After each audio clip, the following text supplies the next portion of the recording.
Buenas tardes y bienvenidos a esta presentación.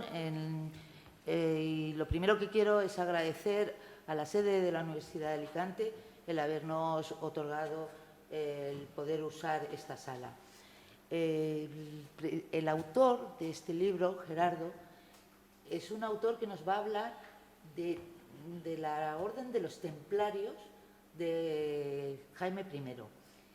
Y yo creo que es un tema que puede ser muy interesante por cómo puede, además, influenciar en la realidad a través de algunos de los preceptos, pero ellos, que son los expertos, os pondrán en conocimiento todas las investigaciones que han realizado al respecto. Así que espero que disfrutéis todos mucho y muchas gracias por haber asistido.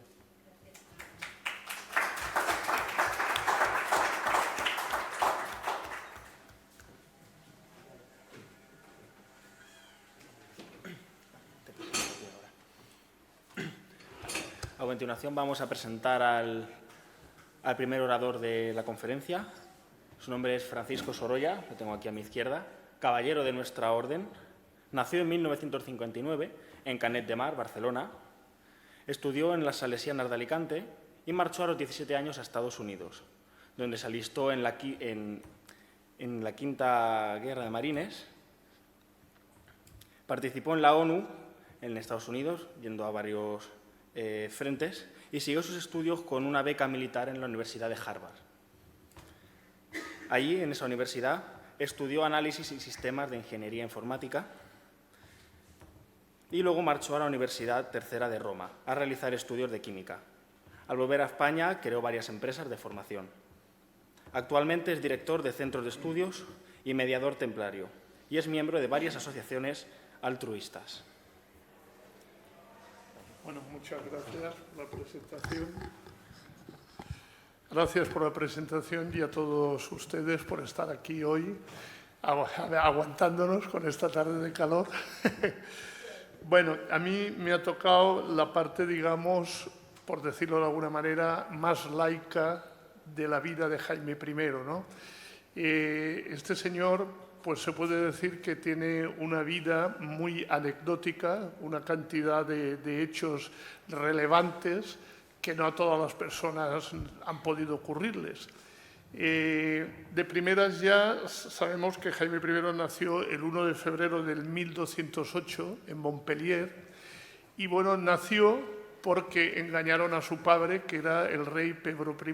Pedro I era un señor que era muy mujeriego, iba de alcoba en alcoba y una noche, preocupados precisamente los condes y duques y nobles de Aragón, lo que hicieron fue engañarle y ponerle a una señora en la habitación. Y en aquellos años, como no había lámparas, pues poco se podía ver. Total, que por la mañana, cuando se hace de día y se ven, a quien habían puesto en la alcoba con el rey Pedro I era la reina, la mujer de él, que era María. Y de ahí, a los 9 meses, nació precisamente Jaime I.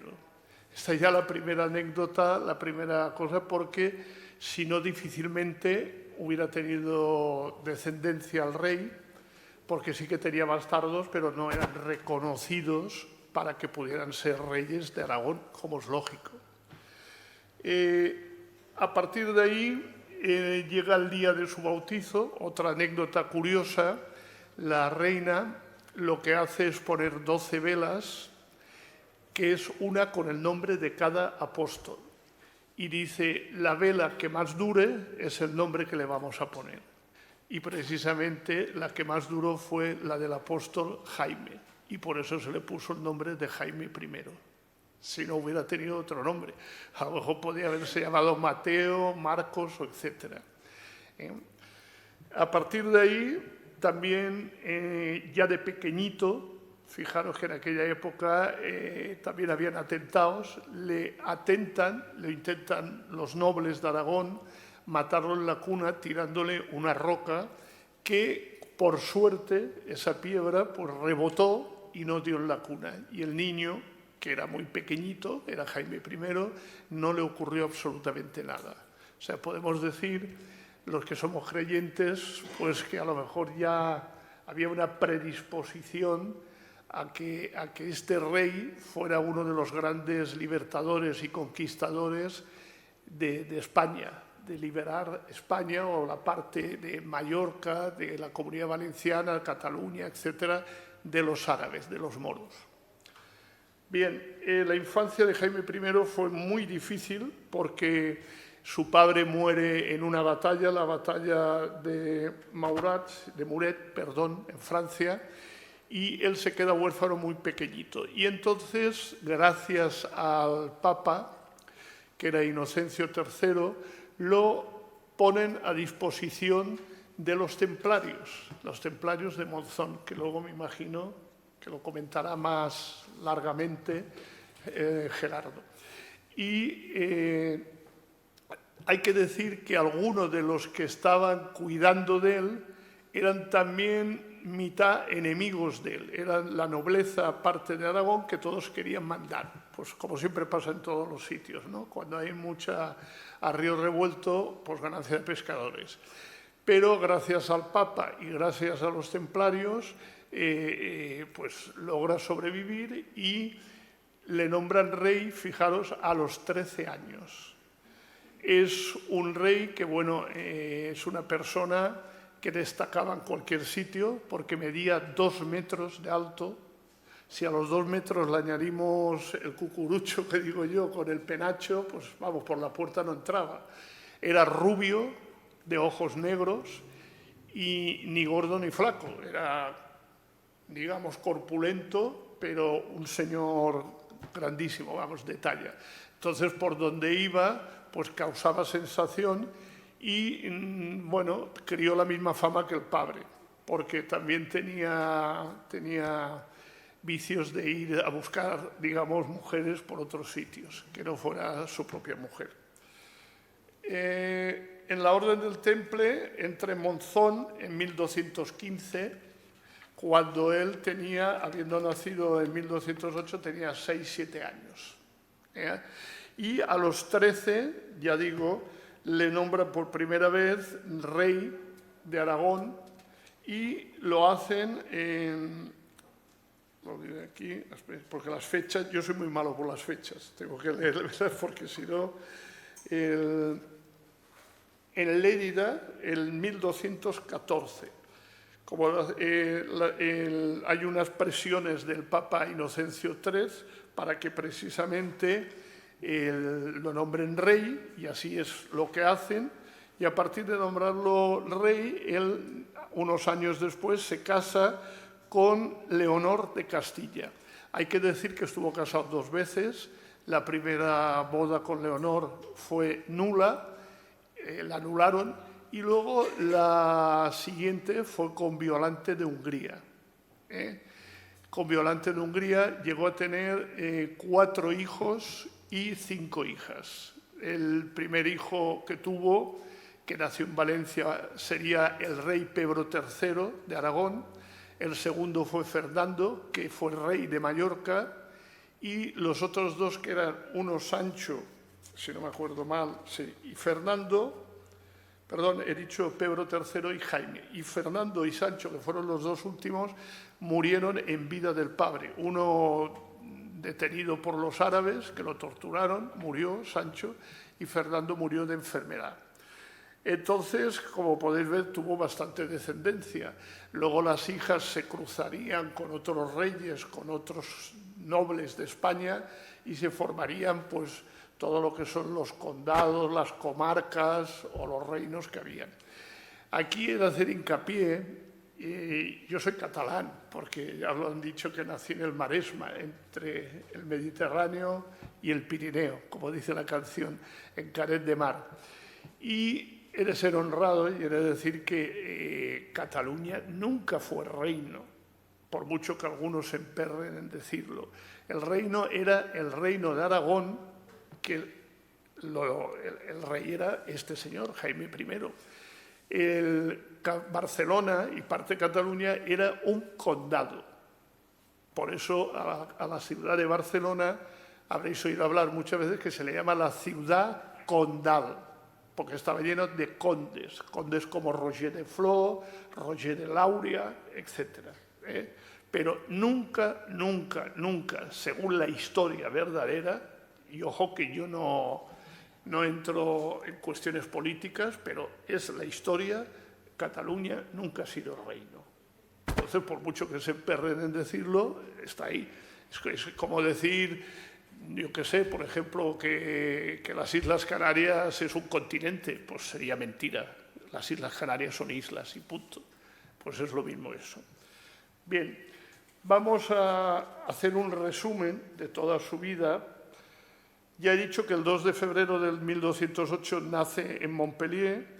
En 1213 muere su madre en Roma. Fijaros que no pasan ni 5 años y luego moriría su padre, por eso se quedó huérfano.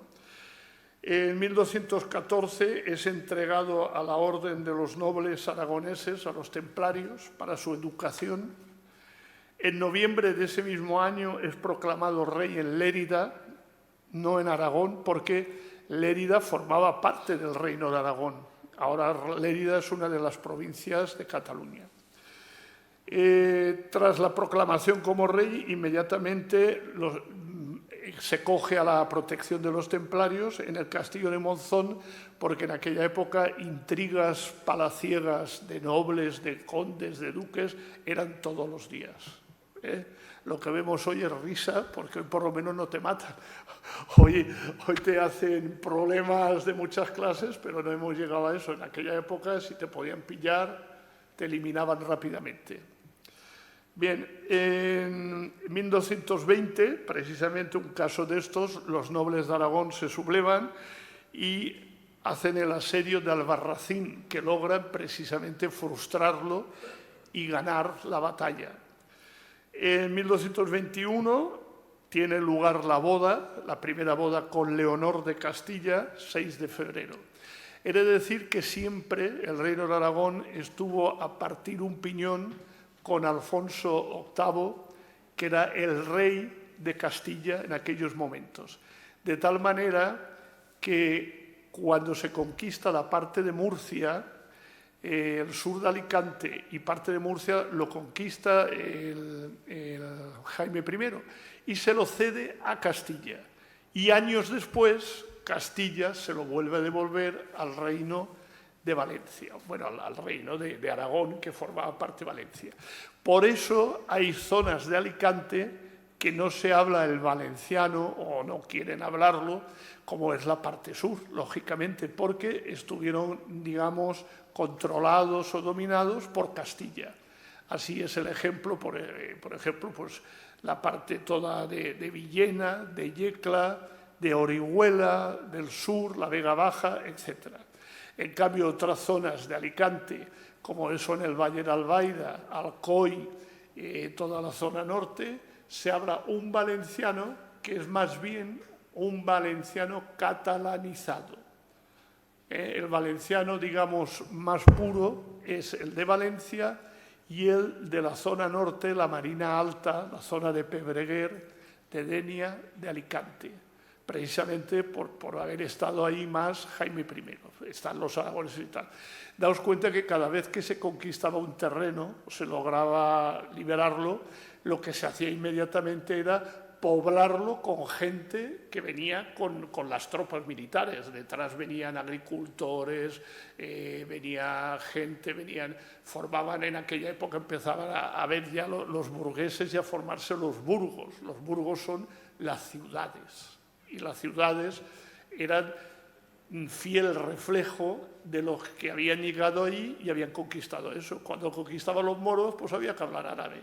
Y cuando conquistaba Jaime I, pues era un catalán medio aragonés, porque en aquella época no estaban muy definidos los idiomas.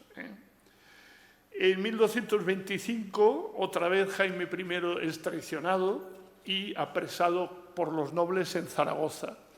Logra huir, pero devastecido de la ayuda militar, porque la ayuda militar venía parte de esos nobles, pues no puede liberar Peñíscola, se tiene que retraer para atrás y vuelve hacia el Pirineo, hacia la zona de Montpellier.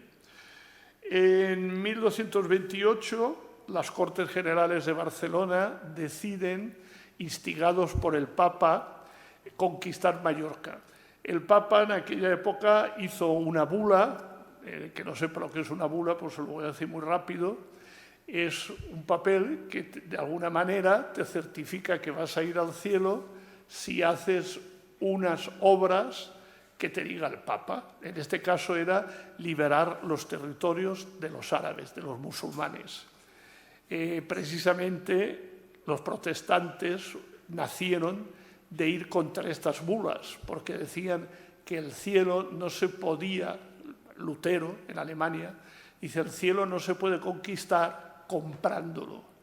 El cielo se tiene que conquistar por los hechos que hagamos buenos.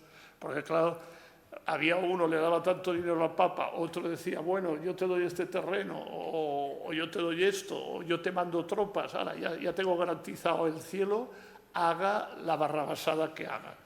En este caso, los protestantes protestaron, de ahí viene el nombre, y se hizo un cisma en la Iglesia. Pero bueno, eso es otra historia aparte.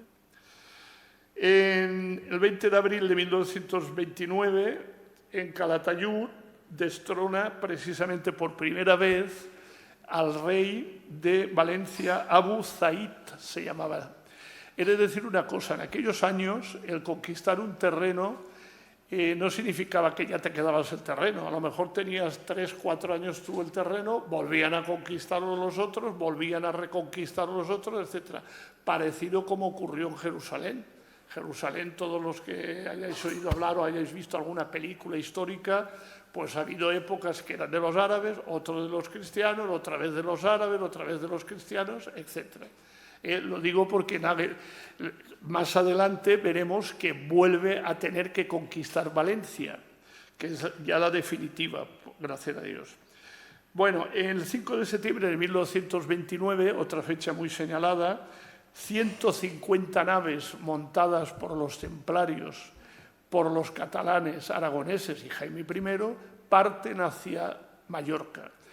En aquella época, 150 naves, pues era como el desembarco de Normandía en el año 44, vamos, era una burrada de naves y, claro, lógicamente los árabes abandonaron Mallorca corriendo, porque cuando vieron lo que les venía encima, y así se liberó, y el éxito, digamos, el que dirigía todo esto era Jaime I. El 31 de diciembre acaba la conquista de Mallorca, ganando los cristianos, y empieza la conquista de Valencia. En 1232, la conquista de Morella. Morella, para quien no la haya conocido, es un municipio que está lleno de murallas y castillos en la provincia de Castellón, precisamente en la montaña, a 30 kilómetros de Torreblanca y Alcoceber. El que ha ido a Peñíscola, Alcoceber, toda la costa de Castellón, pues 30 kilómetros al interior están precisamente Morella. Morella, alguno lo habrá oído nombrar, a sus abuelos o bisabuelos, porque fue el último bastión carlista de España. Ahí fue donde los carlistas, en el año 1860, acabaron la historia. Isabel II, sabéis que hubo una guerra en 1860, no tiene nada que ver con esto, pero bueno, a título de curiosidad os lo cuento. Había una guerra en 1860 con Isabel II y el rey Carlos, y lo ganaron los isabelinos. Pues bueno, la última batalla fue allí, en Morella. Seguimos. El 20 de abril de 1229, ya he dicho que fue destronado el rey de Valencia. Seguimos la historia. En 1233 se conquista toda la parte de Teruel, el río Palancia, Sagunto y la rendición de Burriana. Ya se aproximan a Valencia. En 1234 cae Peñíscola también. Y el 8 de septiembre del año siguiente, 1235, Jaime I se casa, porque ya está anulado el primer matrimonio, con Violante de Hungría, en la Catedral de Barcelona. Con Violante de Hungría tuvo los 9 hijos que he dicho antes, 4 varones y 5 hembras. En 1236, las Cortes de Monzón junto con los templarios y el Reino de Aragón, planean ya el ataque en Valencia.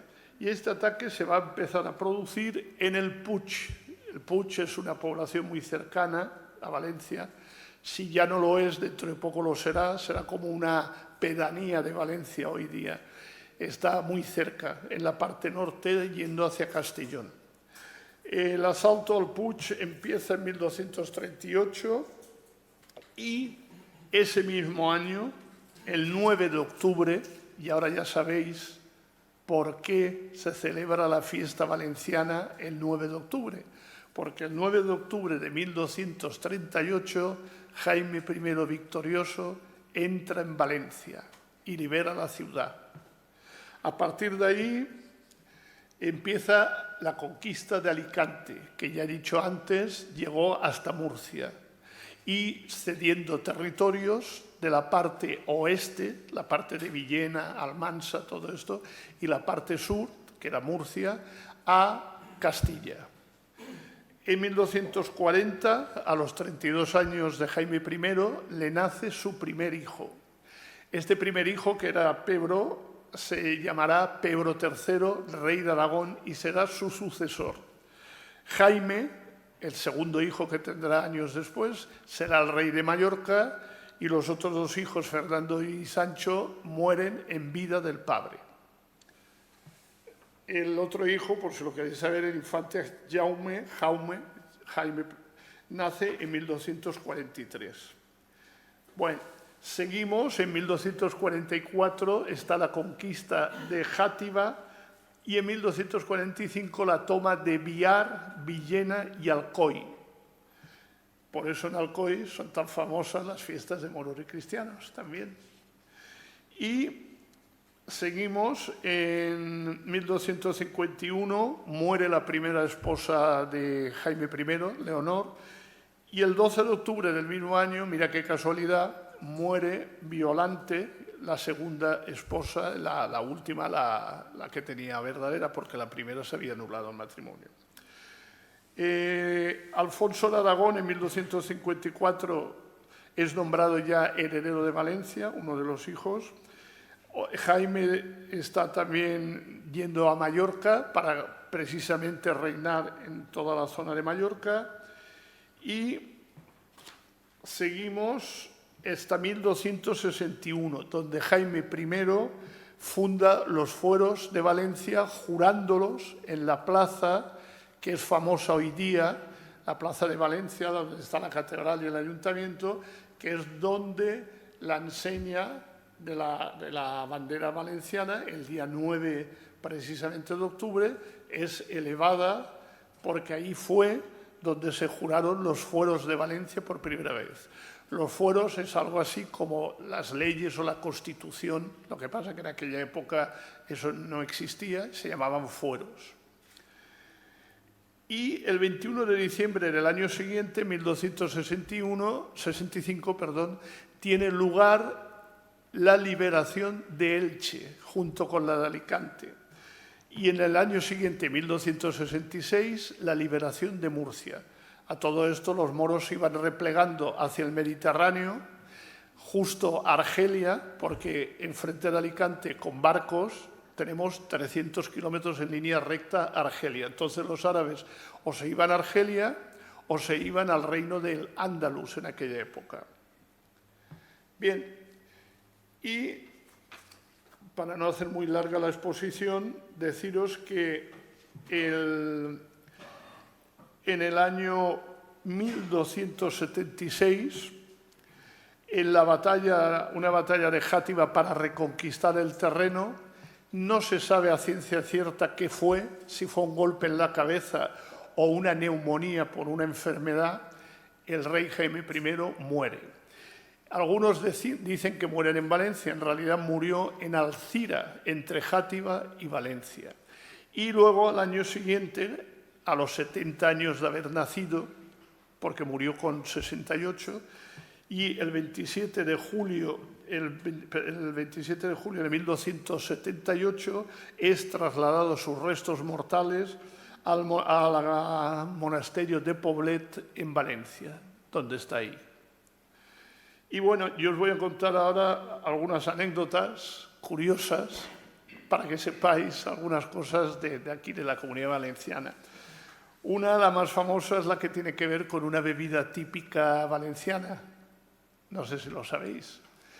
Una vez Jaime I, conquistando Valencia, pasando mucho calor porque era verano, como ahora, pasó al lado de una alquería. En moro se llamaba alquería, lo que era una especie de bodega o bar en aquellos años. Y vio a una chica tomándose una bebida blanca. Le pidió la bebida, la chica se la dio, y cuando bebió el rey, le dijo en catalán, dice, «Això és hort, chata». Os lo traduzco para los que no sepáis catalán. Dice, esto es oro, chata. Y de ahí quedó la palabra horchata. Y por eso la horchata se llama horchata. ¿Sabes? Porque el rey Jaime I dijo, esto es oro, le encantó la bebida, y dijo, chata. Chata a la chica que le había dado la bebida. Así que ya sabéis de dónde viene la bebida de la horchata famosa, que es ni más ni menos que un zumo, por decirlo de alguna manera, un triturado ahora no me acuerdo, de la chufa, es que no me salía. Estaba pensando en los pistachos, pero los pistachos no tienen nada que ver, que son verdes. Ojo, que en Turquía hay una bebida de pistachos también, pero que no tiene nada que ver con esto. Bueno, otra de las anécdotas que lo dijo el ejército aragonés es que en la toma de Valencia se apareció un caballero con una espada llena de fuego que eliminaba a todos los árabes, a todos los moros que iban a atacar al rey Jaime I. Y cuando acabó la batalla, este caballero desapareció sin antes haber dicho quién era. Cuando le preguntaron quién era, dice, por San Jorge y España, y desapareció. Y la leyenda dice que es la leyenda de San Jordi, que se apareció a Jaime I para liberar Valencia. Y luego hay una leyenda muy bonita que creo que es real, porque así lo tenemos en el escudo valenciano, es la leyenda del Ratpenat. Ratpenat es murciélago. Cuando estaban en la entrada de Valencia, el año de la conquista, los moros, a traición, habían rodeado por detrás a Jaime I. Pero un animalito, que era un murciélago, se acercó al campamento y se posó sobre un tambor. Al mover las alas, replicó en el tambor el toque de alarma. Los cristianos se levantaron y la sorpresa que querían dar los moros atacando a los cristianos no funcionó, y por eso pudieron liberar Valencia. Hay que decir del murciélago, precisamente, era un murciélago moro, porque, no sé si lo sabéis, en aquella época la albufera de Valencia era 3 veces más grande que ahora y llegaba a Valencia. Entonces, la cantidad de mosquitos que sabían que traían enfermedades eran increíbles. Y los árabes lo que hacían llevaban murciélagos entrenados.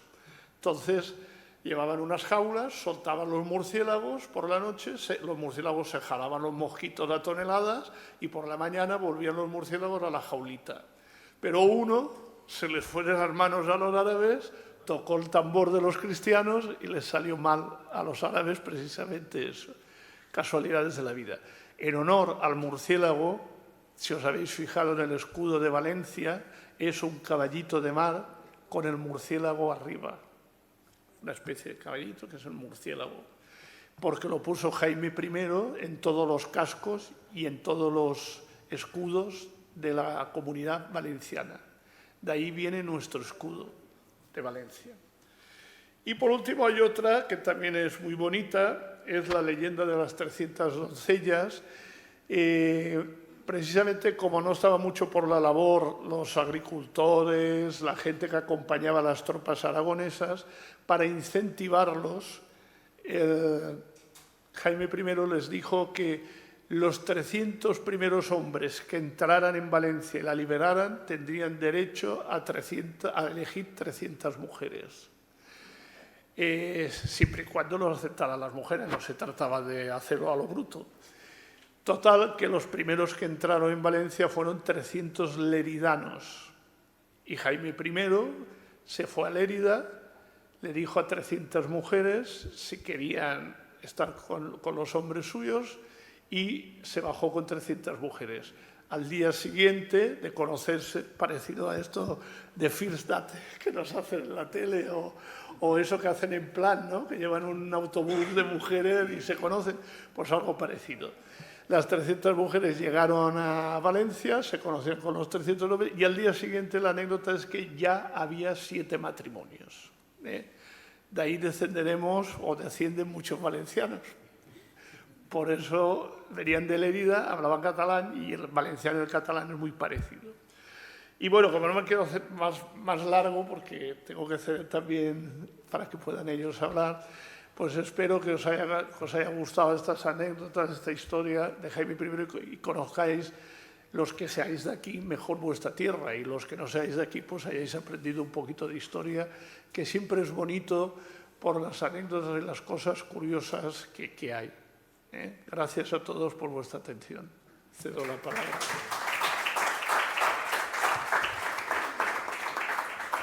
Bueno, muchas gracias, Francisco.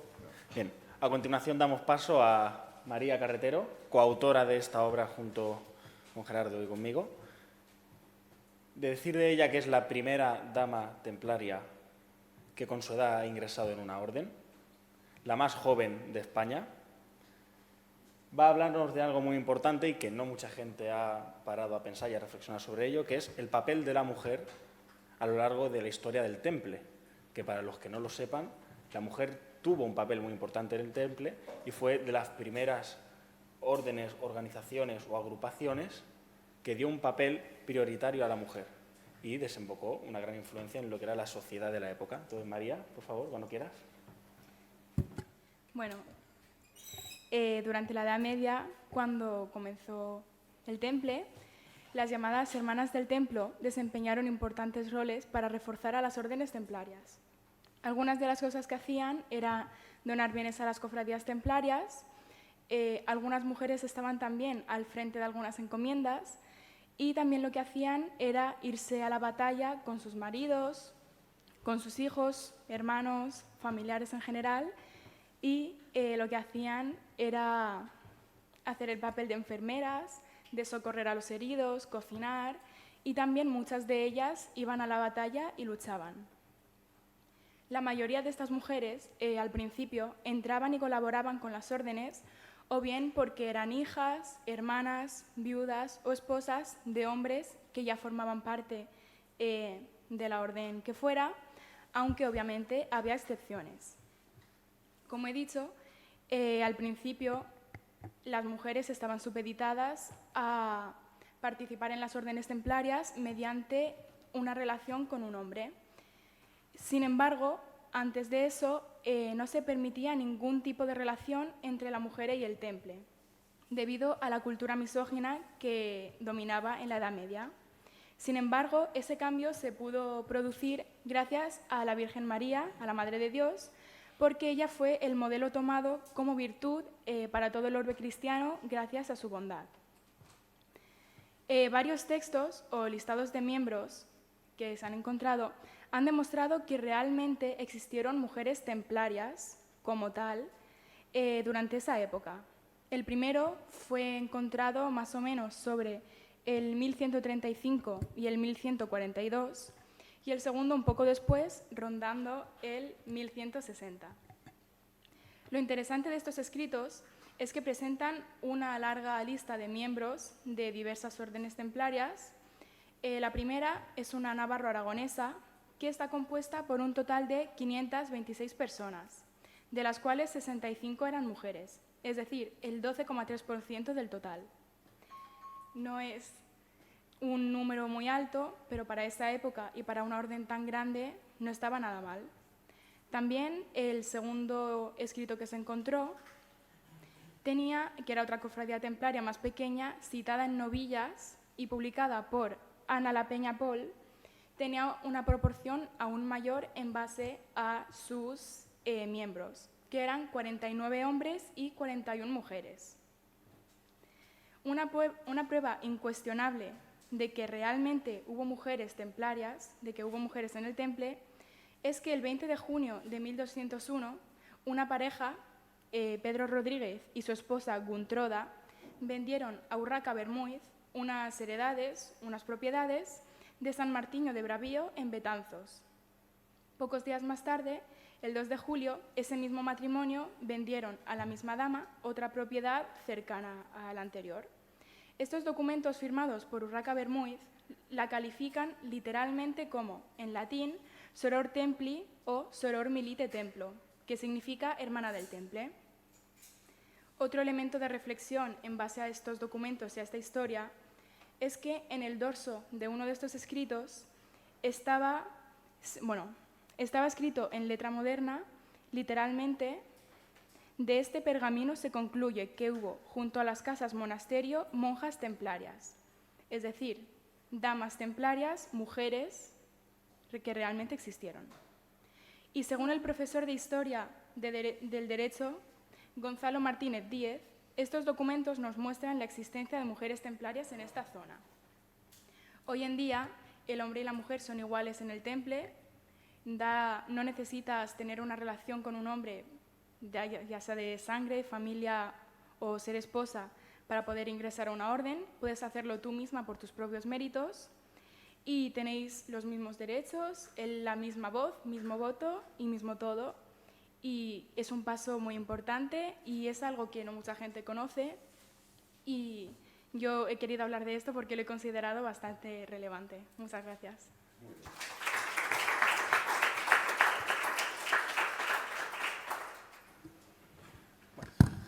Sin duda, tema importante, muy poco conocido, pero ha de tenerse en valor. También cabe mencionar, y quiero completar un poco lo que ella ha mencionado, que esa división que creó de opinión entre religiosos y cristianos de la época fue zanjada cuando intelectuales de la misma Iglesia dieron a entender y recordaron que Jesús fue el primer hombre que en vida admitió en sus círculos de enseñanza a mujeres judías, que en la época o estaban bajo la potestad del padre o bajo la potestad del marido. Jesús las admitía, les enseñaba como iguales y tenían su propio rol y función dentro del grupo. Por lo tanto, el Temple también, siguiendo un poco esa enseñanza de Jesús, implementó a la mujer en todos los quehaceres del día a día de la orden. Por lo tanto, muy interesante, y a continuación voy a exponer yo voy a centrarme en las encomiendas. Como ella os ha mencionado, las encomiendas son subdivisiones de actuación que tienen las distintas órdenes templarias. Cada una puede tener un nombre, en cada orden se la puede conocer por una denominación. En el caso de la nuestra, la orden templaria de Jaime I, se le llama encomienda.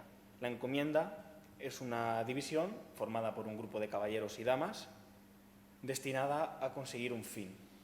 En este caso yo voy a centrarme en la encomienda de la Misericordia Virgen del Remedio, fundada aquí en Alicante y ya de ámbito nacional. Es la que más hemos desarrollado, es la que más nos ha permitido poner en práctica aquello que los templarios perseguimos, que no es más que cumplir las enseñanzas de Jesús. Para nosotros los templarios, la publicación de esta obra constituye una identidad que responde al fin que perseguimos. Este libro nos habla de cómo tenemos que ser soldados de Dios. El templario siempre ha sido un soldado de Dios, antiguamente en las batallas, hoy en día también en batallas, pero distintas batallas. Quiero hacer referencia a una batalla que no es concreta, sino que es una batalla fundada desde el mismo momento de la creación del ser humano. Una batalla que existe desde que nosotros, los humanos, fuimos expulsados del paraíso, metafóricamente hablando, y es un mal que permanece y que no se identifica solo con una cosa. Lo podemos resumir como el hermano contra el hermano, la nación contra la nación, Oriente contra Occidente, la hipocresía, la mentira, la estafa, la indiferencia ante el sufrimiento ajeno, la justificación de lo injustificable, el asesinato, la violación, la impunidad al crimen, la prisión para el justo, la persecución a causa de la fe, la discriminación de todos los tipos y en todos los ámbitos, carnés de buena persona dados por demonios, redimidos que son castigados por redentores, puentes que otorgan más consuelo que muchos humanos, asociaciones sin ánimo de ayuda, desfavorecidos sin querer ser ayudados, discípulos o fariseos que cierran las puertas del cielo, justificación de la muerte o persecución a la vida. En definitiva, esta guerra se llama el hombre contra la creación. Es nuestra guerra, cuyo fin acabará con el propio fin de la creación, con la segunda venida de Cristo. Conscientes de que las cosas no cambian solas, desde el Temple impulsamos, tal y como nos anima nuestro tratado, estas distintas encomiendas de ayuda que he mencionado. Estas encomiendas están abiertas no solo a caballeros y damas templarios, sino que también hemos decidido que aquellas personas que sientan la necesidad de aportar su granito de arena, su experiencia o su buena intención, puede unirse como voluntario o voluntaria y participar de las mismas acciones que hagamos nosotros de forma corriente. Con ese fin nace la encomienda de la Misericordia Virgen del Remedio. Su único propósito, servir. Servir con la confianza de que esta batalla está ganada, no porque lo diga yo, sino porque así nos lo dice la Sagrada Escritura que seguimos. Nuestro camino, nuestra victoria y nuestro ejemplo, también nuestra razón de existir como orden, se nos presentó en este mundo hace 2000 años. Hace 2000 años, que parece mucho tiempo, pero no es nada comparado con la historia de la humanidad, con la historia del mundo en sí. En la figura de Jesús se llevó a cabo la mayor revolución social jamás hecha en el mundo. La mayor revolución. 2000 años después, esta revolución sigue. Nadie ha sido tan querido en el mundo como lo fue Jesús, y nadie ha seguido tanto sus influencias como se han hecho con las influencias de Jesús. Nadie. A todos los que nos sentimos preocupados por los problemas que he mencionado antes y que me quedo corto porque son infinitos, Jesús nos responde a todos con la bienaventuranza. No sé si algunos las habéis leído, las habéis escuchado, pero Él nos dice: bienaventurados aquellos que son pobres de espíritu, porque de ellos es el reino de los cielos. Bienaventurados también los que lloran, los que están tristes, los que no ven salida, porque ellos serán consolados. Bienaventurados los misericordiosos, porque ellos alcanzarán misericordia. También los pacíficos, porque ellos serán llamados hijos de Dios. También nos dice algo muy importante que en el Temple tenemos mucho en cuenta. El evangelista Mateo lo mencionaba en sus escritos. Él decía: vosotros sois la luz del mundo. Sois una luz situada en lo alto de una montaña, que no puede ocultarse. No se enciende una luz para ocultarla en una vasija, sino que se enciende para ponerla en lo alto y que ilumine a todos los que están alrededor. Él nos decía: no juzguéis y no seréis juzgados. Como midas a los demás, serás medido. Quita la viga de tu ojo primero y luego preocúpate de la paja del ojo ajeno. No apartemos la mirada, y eso es lo que tenemos en el Temple como meta, no apartar la mirada de quien la necesita y de quien nos la pide. Jesús, Dios mismo hecho hombre, Dios mismo, omnipotente, creador de todo, Rey de reyes, Señor de señores, Él mismo, hecho hombre, asume la humanidad, se rodea de pecadores, cobradores de impuestos, es maestro de campesinos, únicamente armado con un par de sandalias, ropaje de campesino común y corriente, y armado nada más que con la verdad. Nos enseñó que a los ciegos se les puede devolver la vista, que al paralítico se le puede hacer andar, que al muerto y al que vive muerto se le puede devolver y resucitar, que al oprimido, al marginado, al despreciado y al pobre se le hace rey, y al que se cree rey se le hace pobre. Si al oír ahora estas palabras sentís lo mismo que nosotros, si sientes que esa misión es también la tuya, entonces déjame decirte que estás bienvenido a formar parte de esto, de este gran proyecto, que es un proyecto ilusionante, que queremos llevar a cabo con la mayor cantidad de gente posible y dar una respuesta de amor y misericordia a toda aquella persona que en el día a día, no hace falta irse a lo más grande, a cuantos más personas ayuden mejor, los mejores edificios, los mejores camiones para repartir, no, en lo cotidiano. En lo cotidiano es donde está el verdadero sentido de ayudar. Darle agua a quien tiene sed, de comer a quien tiene hambre, ropa al que va desnudo, consuelo al que está desconsolado, compañía al que es solitario. Si sientes que en lo cotidiano esa es tu misión y si sientes que hace falta, sois bienvenidos, tanto en esta orden como en esta encomienda, a participar y aportar el granito de arena que consideréis. Por lo tanto, antes de darle paso al autor, cualquier duda que tengáis al final de la presentación, cualquier tema que queráis aportar o comentar, sois bienvenidos a decirlo con toda confianza. A continuación, bueno, gracias por la atención.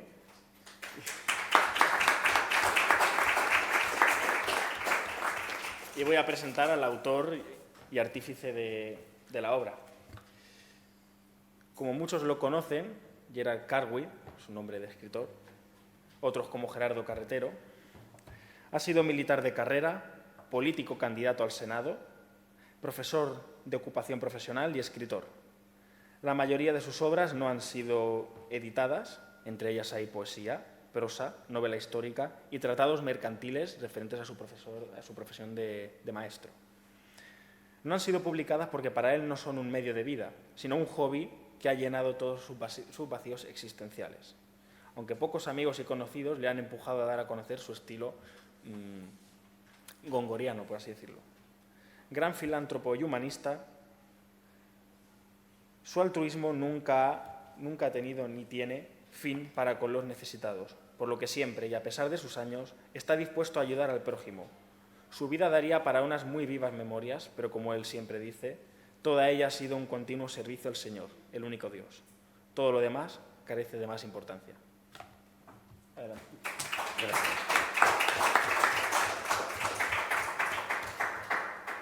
Buenas tardes a todos. Como veis, estoy perfectamente arropado y, y apoyado, ¿no?, por mis hijos, en este caso, por los compañeros hermanos del Temple que están presentes, por todos vosotros, y como no podía ser de otra manera, por Francisco Sorolla, ascendiente del pintor Sorolla, que no lo ha querido decir. Voy a hacer una matización, antes de empezar con mi disertación, sobre el tema de Jaime I. Parece ser que está documentado, lo digo como nota, ¿no?, que muere de una herida en la cabeza, pero es una flecha que le traspasa el casco.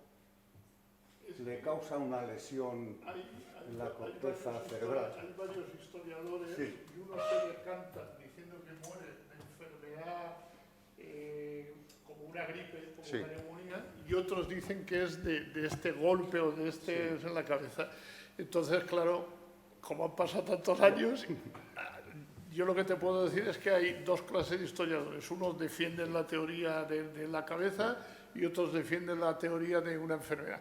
La cuestión es que no se sabe a ciencia cierta y murió en Alcira. Sí, cuando las tropas napoleónicas violan su tumba, resulta que encuentran dos cabezas, ¿no? Bueno, ¿cuál es la de Jaime I? ¿Por qué encuentran dos cabezas dentro de lo que es la tumba? Porque, bueno, pues las tropas francesas se habían expoliado, ¿no? Como expoliaron por toda España todos los templos y demás. Entonces, a la hora de meter las cabezas, metieron dos. Y los análisis forenses que se han hecho recientemente han descubierto que efectivamente hay una cabeza que, por la constitución física de él, el cráneo corresponde a él, han hecho análisis del ADN, y que efectivamente tiene una herida en el cráneo que le perforó el cráneo, y parece ser que sí. Pero bueno, era una puntualización, sí, ¿no?, más que nada para que los oyentes lo supiesen.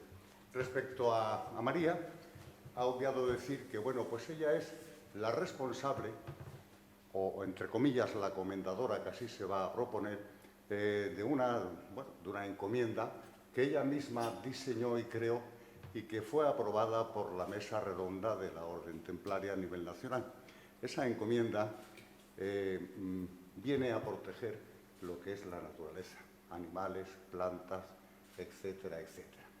Está organizando ya pues un equipo de voluntarios y voluntarias que no precisamente deben de pertenecer al temple como damas o caballeros, pueden ser voluntarios o voluntarias para determinados días, o bien salir a las playas, al monte, etcétera, etcétera, recoger residuos, recoger animales, llevarlos a la protectora y, bueno, se está encargando ella de ello. Quería puntualizarlo porque no lo has dicho, ¿eh?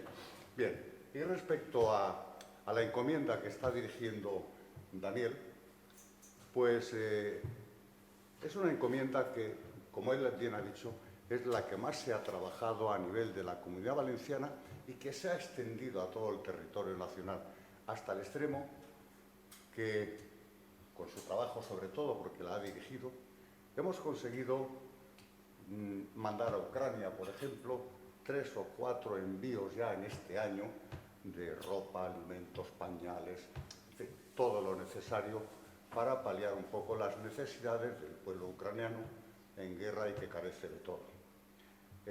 Se ha conseguido mandar a Siria, el terremoto que hubo hace poco, hace unos meses, también en cooperación con otras ONGs, se mandará a Siria cargamentos también de este tipo de alimentos, ropa, de abrigo, tiendas de campaña, y a Marruecos también cuando el terremoto.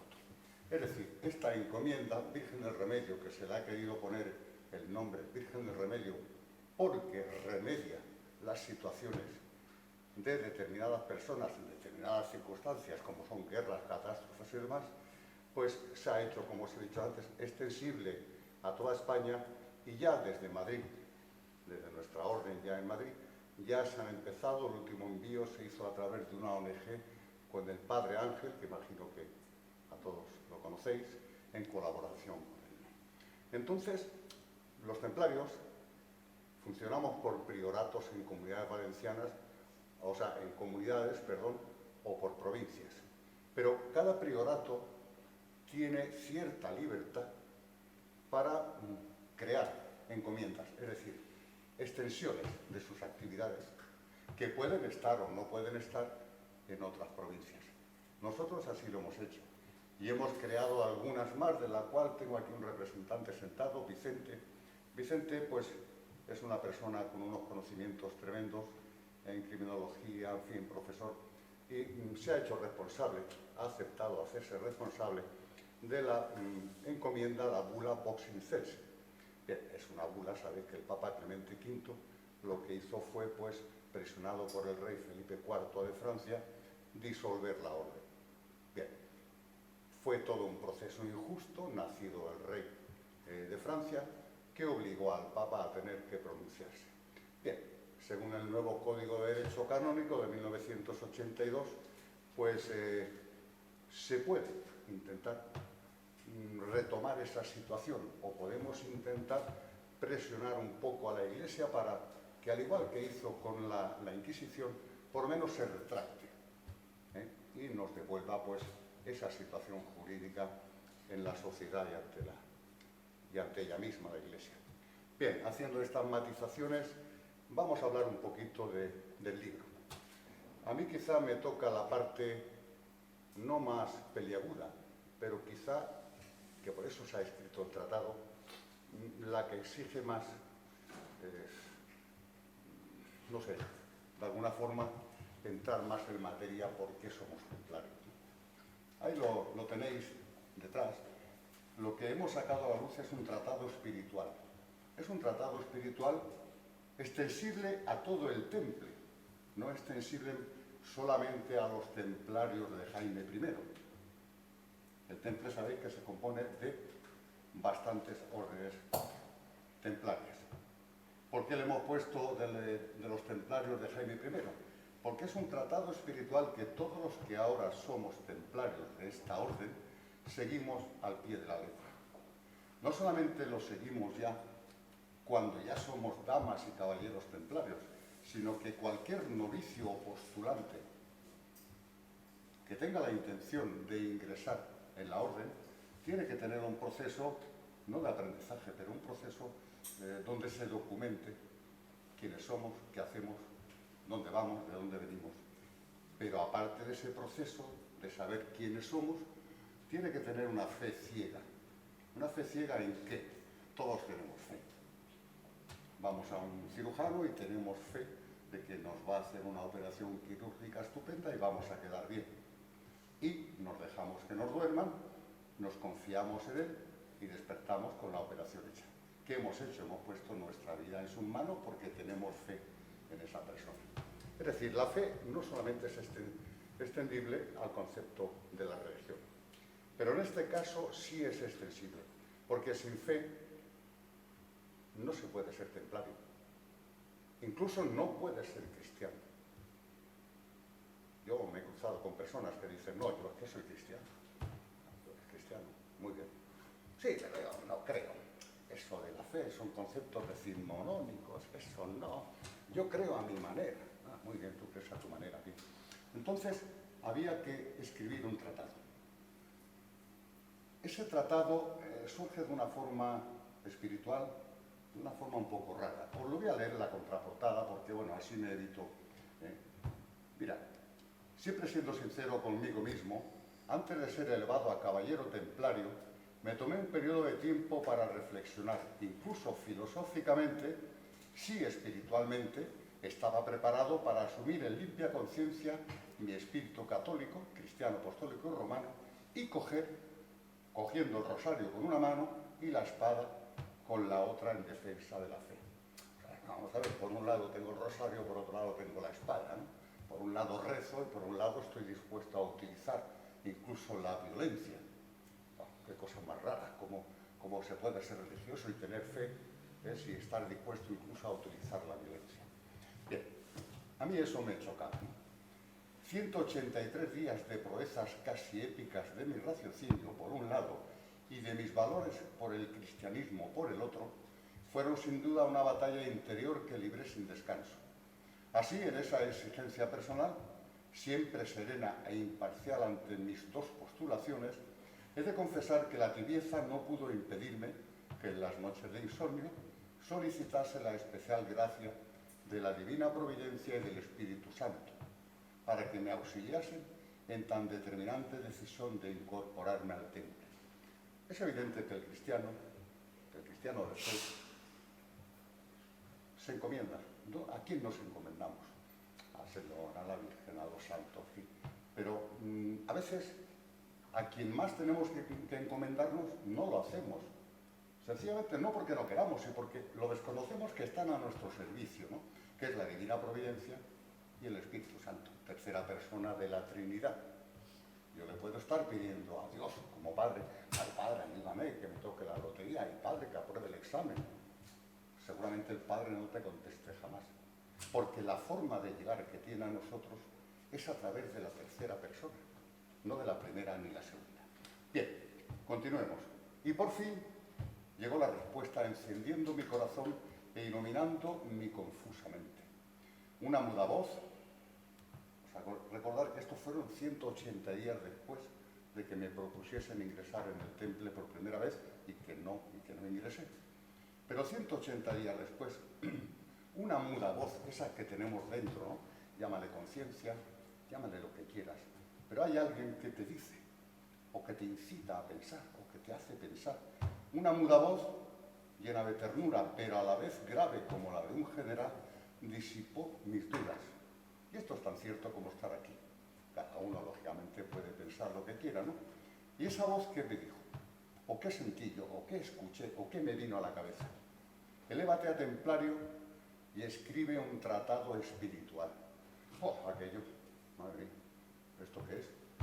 Escribo algo de poesía, algo de novela histórica, pero un tratado espiritual. Bien. En consecuencia, considerando como cristiano que los caminos del Señor son inescrutables, fui elevado a caballero mediante juramento de la defensa de la fe de la Iglesia Católica y la protección de los peregrinos en la Basílica de San Isidoro de León. Bien, con el lema, nada para nosotros, Señor, nada para nosotros, sino todo, sino para la gloria de tu nombre. Y arrodillado ante el sacrantísimo, de mis labios brotaron las palabras Deus vult, Dios lo quiere. Vamos a ver, el primer paso lo había dado. Habían dos condiciones, elévate a templario y escribe un tratado. Yo digo, ¿en qué berenjenal me he metido, no? Pero bueno, ya me elevé templario, me aceptaron, aprobé el cursillo, tal, bien, ya soy templario. Claro, yo de vuelta a casa le digo, bueno, ¿cómo le digo yo ahora a mi gran prior de España y a mi gran senescal y a los dignatarios, que era un medio caballero, que yo tengo que escribir un tratado espiritual? Bueno, pues me armé de valor y en una conversación telefónica, de estas videoconferencias, pues les dije, bueno, pensad lo que queráis, pero esto lo tengo que hacer.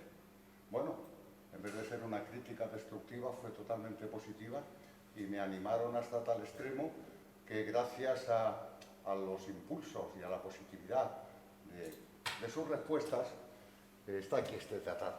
Entonces, hay tres personas que tienen, si os canso me lo decís, porque tenía ganas de hablar. Hay tres personas que tienen la culpa que este tratado esté físicamente aquí. Pues, cuatro, digamos, la voz interior, luego el gran senescal de España, don Jaime Caballero y Moreno, el cual durante las noches como anoche te molestaba a las 2 de la mañana, ¿no? Pues Jaime y yo durante muchas noches, conforme iba escribiendo capítulos y demás, los íbamos corrigiendo, los íbamos hablando, ¿no?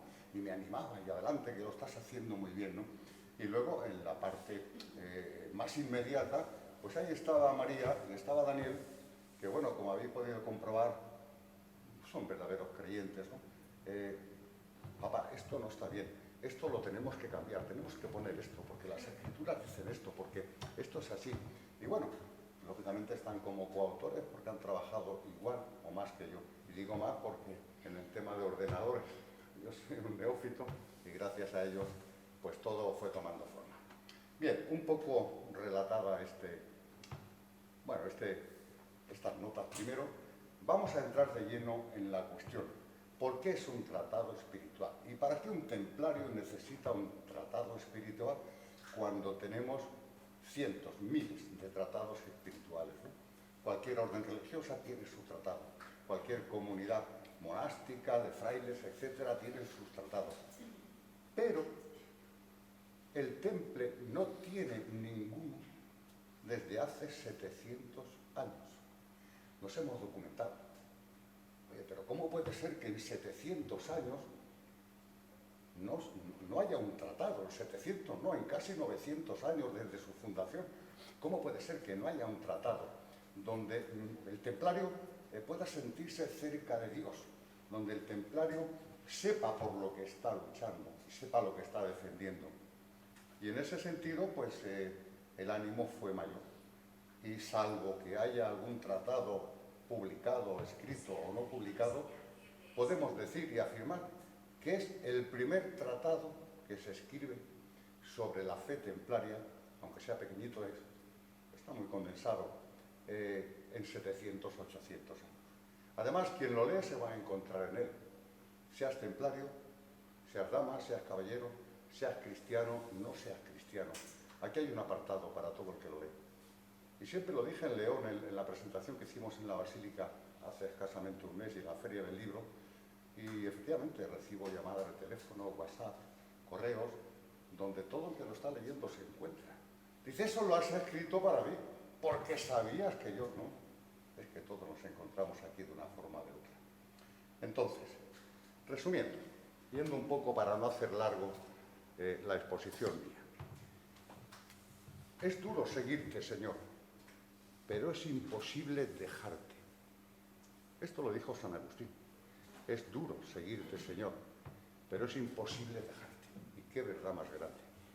Mirad, la Orden del Temple de los Pobres Caballeros de Cristo fue fundada entre 1118 y 1119 por Hugo de Payns. Bien, que nació en Francia en el 1970 y falleció en Jerusalén en 1136. Él y 8 caballeros más se fueron a Jerusalén. Como orden monástica fue aprobada por el patriarca de Jerusalén. Estas son unas notas muy escuetas, ¿no? Y por el Concilio de Troyes, la Iglesia Católica en 1129 legaliza al temple, los legaliza. Aplicándosele por San Bernardo de Claraval como primer padre espiritual la regla latina y el himno derivado del Salmo 113:9 que dice: no a nosotros, Señor, no a nosotros, sino a tu nombre da gloria. Es decir, la primera regla es, si quieres ser templario, aquí no busques honores, aquí no busques relevancia, aquí no busques posiciones, aquí no busques sillones, aquí no busques medallas. Toda gloria que surja de tus acciones es para Dios. Tú haces las acciones y Dios recibe la gloria. Esa es la humildad que tenemos que tener. Bien, y adoptando el credo de San Benito a su vez y sus votos monásticos de castidad, pobreza y obediencia. Castidad no quiere decir celibato. Castidad todos sabemos lo que quiere decir. Quiere decir, vamos a ver, había templarios que tenían esposas. La castidad es serle fiel a tu esposa, si estás casado. Bien, la pobreza. Lógicamente no tener bienes mundanos, no podías tener nada. Todo lo que tenías era de la orden a la que pertenecías. Incluso la capa no era tuya. Si por cualquier circunstancia eras expulsado o te marchabas de la orden voluntariamente, la capa la tenías que entregar a la orden. Y luego la obediencia. La obediencia, en el libro se habla, no es una obediencia ciega, es una obediencia leal.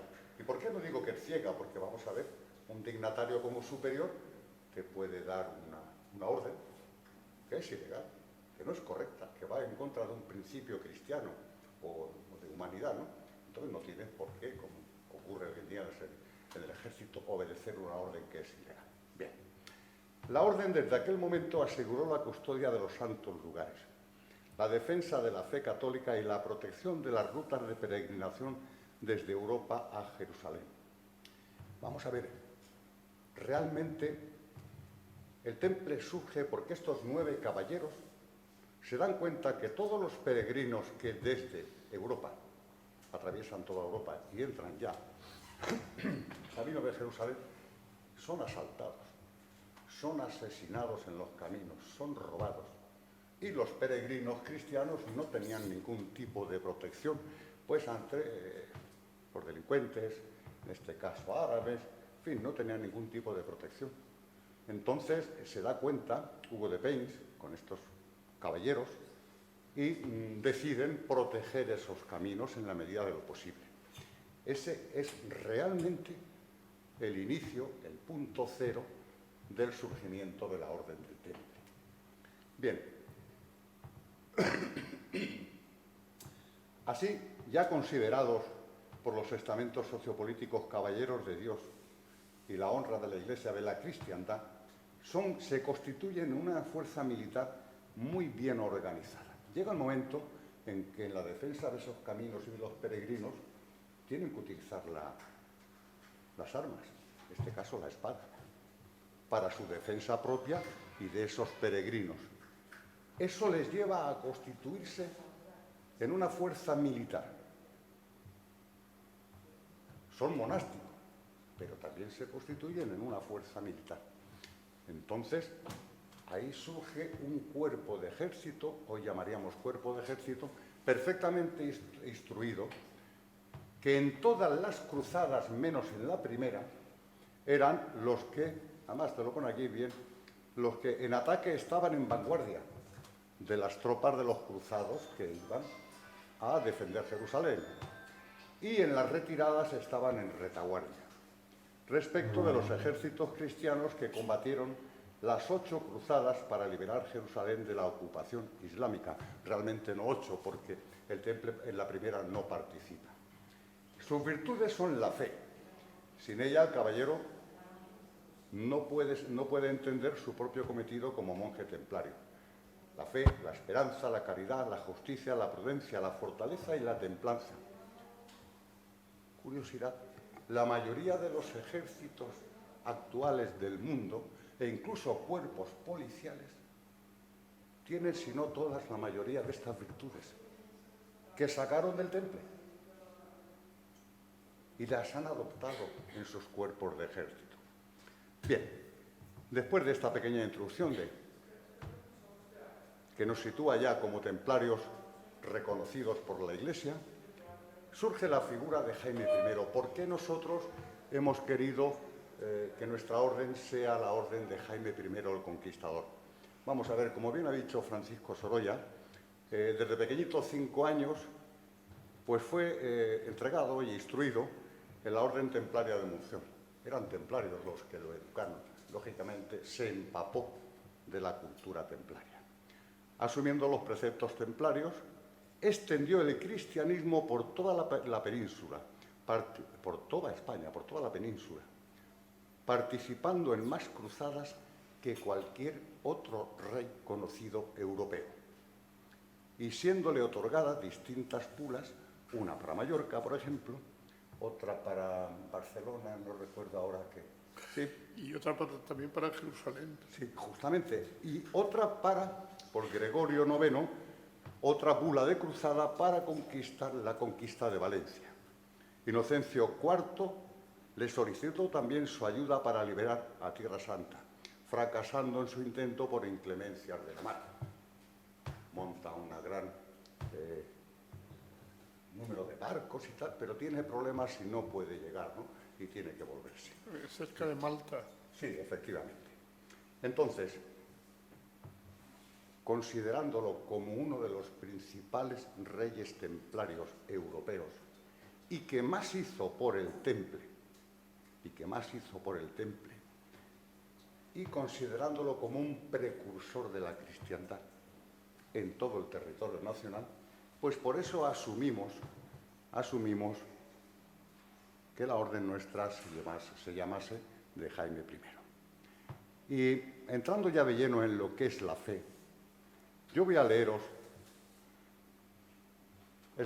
parte de segundas líneas del segundo capítulo del libro, que es la fe como epicentro nuestro. Sin fe no puedes ser templario, te estarías engañando a ti mismo. Sin fe no puedes ser cristiano, te estarías engañando a ti mismo. La voluntad de vencer implica fe en el triunfo. No es una frase mía, es de un autor que no puedo decir su nombre, pero es de un autor español, ¿no? Bien, porque no viene a coalición. La voluntad de vencer implica fe en el triunfo. En todo hay que tener fe. Mirad, nosotros, los templarios, con una vida consagrada a la verdad del alma, esa verdad primaria, invariable y eterna, dimanante de la supremacía de Dios, carecemos del estigma del odio de los ángeles caídos y acólitos de Lucifer en este mundo. Y en ese esplendor podemos afirmar y elevar la voz diciendo que la fe no está muerta, y menos aún herida o arruinada por los seguidores de dioses de barro o pezuñas. Quizás esté muerta o herida para quienes huyeron de Dios. Sin embargo, ni en ese execrable sentido pueden negar taxativamente al Creador, ya que al huir de Él, explícitamente y por ese mismo motivo, dan verosimilitud a su existencia como único Señor. Saben, aunque lo nieguen con astucia y a la voz en grito en los cruces de los caminos y plazas concurridas, que Dios continuará siendo quien es a pesar de sus negaciones personales. Yo soy el que soy. Éxodo 3:14. Estos siniestros y huecos seres carecen de la más mínima lealtad y nobleza hacia sí mismos para intentar impregnarse de las virtudes cardinales: prudencia, justicia, templanza y fortaleza, cuando menos de las teologales: fe, esperanza y caridad. Viven por y para el pecado. Respiran por y para el delito. Y en esas secuencias del existir diario acrecientan más sus heridas y las de sus semejantes. Vidas las suyas fragmentadas y desazonadas, en las que el mal mayor de sus actos se sobrepone para causar un mal mayor,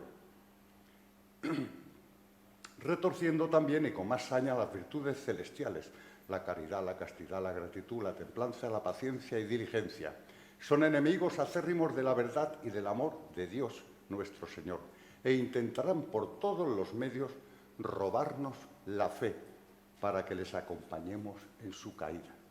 Personas que nos roban la fe o intentan robarla, la tenemos todos los días en nuestros entornos. Pero en los tiempos que corren, con los avances tecnológicos que hay. Mira ahora la inteligencia artificial. El hombre nace, crece, se desarrolla y muere. Y a veces dicen, como un perro, lo cual no me gusta nada, ¿no? Intentan robarte la fe, intentan apartarte de tu línea con Dios, ¿no? Hermano, para tener fe, imprégnate de su esencia y manténla. Debes de creer en ella cerrando la ventana de la incredulidad y cuando la vuelvas a abrir advertirás el milagro de ver lo que creíste por esa misma fe. Pero, como preámbulo de tu conocimiento hacia esa condición de creer en lo que aún no ves, debes de tener valor para asumir la mismísima comunión con Dios, Rey de Reyes. Comunión que incluso en esa conversión puede llegar a ser violenta para tu intelecto. Y es verdad, a veces acercarnos en este caso a Dios puede chocarnos, puede ser una experiencia violenta, porque esa fe, conforme se vaya acrecentando en ti, va a hacer que tus esquemas mundanos se vayan cayendo, como castillos de naipe, castillos en el aire. Y bueno, pues, ¿cómo se me pueden caer todas mis creencias en lo que yo creía, en lo que yo pensaba? Y ahora resulta que, fíjate, eso puede llegar a ser doloroso. Y en ese dolor muchas personas abandonan porque no quieren seguir. Prefieren volver a su mundo y no iniciar ese camino de la fe. Bien, y puede llegar a ser violentísima porque las dudas extravían los sentidos y el raciocinio, pero luchadas con el corazón liberado de la necedad y los hierros cometidos, nos devolverán o mostrarán el camino. Yo soy el camino, la verdad y la vida, el que crea en mí no morirá. Juan 14:6. Y ese valor para mantenernos erguidos lo tenemos centuplicado los templarios, no como acto meritorio que se adquiere con la elevación como caballero, sino como fuerza de penetración de sabernos mártires en medio del bullicio del frío y mezquino mundo. Así como si San Pablo se dirigiese a nosotros como lo hizo con el joven Timoteo, podemos asumir sus palabras como a nosotros dirigidas. No nos has dado Dios un espíritu de timidez, sino de fortaleza, caridad y de templanza. 2 Timoteo 1:7. Con esa luminosa verdad, y así revestidos del valor de la fortaleza, carecemos como monjes del espíritu tibio, ese que en temperamentos lúgubres y débiles incapacita de forma y derrumba los pilares de la lucha en un hondo desconsuelo existencial, es decir, no tener el valor para alcanzar la fe y permanecer en ella. A veces no conseguimos las cosas porque efectivamente pues, nos falta el empuje, nos falta el valor para alcanzarlo, ¿no? Y en el tema de la fe, resumiendo porque sé que el tiempo se nos agota, quiero deciros que para ser templario tienes que estar dispuesto, por supuesto, asumiendo que tienes la fe suficiente para serlo, pero tienes que estar dispuesto a entregar incluso tu vida si hace falta por el prójimo, en su auxilio. Si no, no eres templario. Puedes pertenecer a otras asociaciones cristianas, puedes pertenecer a otro tipo de cofradías, etcétera. Muy bien. El templario no está aquí para hacerse las fotos con la capa, con la espadita en la elevación y ponerle un marco muy bonito en casa. Soy templario, tengo el juramento. No. El templario es luego, día a día, estar con los necesitados, socorrerlos. Y lo que haga la mano derecha, que no se entere la mano izquierda, o viceversa. No, eso es ser templario. Lógicamente no vamos a tener que ir a Jerusalén, seguramente, con toda seguridad, a defender Jerusalén, o con las armas. Pero nuestra guerra, como bien ha dicho Daniel, es otra. Es el auxilio del prójimo. Donde sepas que hay un necesitado, ahí tienes que estar tú, pero tienes que estar sin que te lo pida. Porque si te lo pide no tiene sentido. Porque se va a avergonzar y no te lo va a pedir. No te lo va a pedir. ves la necesidad y sin que te diga nada, ahórrale incluso el que se avergüence muchas veces, que por eso no te lo dice. Aquí estoy, hermano. ¿Qué necesitas? ¿En qué te puedo ayudar? Eso es ser un templario. Entonces, resumiendo, este tratado espiritual, que tenéis ahí alguno, pues si alguno no lo tiene y lo quiere adquirir, he resumido muy poquito, un poco de las páginas, os va a tocar a todos y os vais a ver reflejados. Primero como cristianos y segundo como templarios. El temple es legal, estamos constituidos aquí para estar dentro de la ley como una asociación no gubernamental, benéfica, sin ánimo de lucro, y estamos totalmente legalizados y actuando a través de encomiendas, auxilio a personas y demás. Con lo cual os invito a que, si vuestra fe está un poco decaída, los tiempos que vivimos, lo que vemos en televisión todos los días, ¿de dónde está Dios? ¿Por qué Dios no lo remedia? No, tú eres Dios, tú lo tienes que remediar. Dios no va a bajar, se va a hacer persona y va a ir a darle un trozo de pan a esa persona. Eres tú eres, tus manos son Dios, eres tú el que tienes que hacerlo. No le pidas a Él lo que tú puedas hacer. Entonces os invito a que, si os interesa el tema, os documentéis, afiancéis vuestra fe y, bueno, pues daros las gracias por haber estado aquí con nosotros y haber aguantado un poco, por lo menos, mi perorata. Gracias.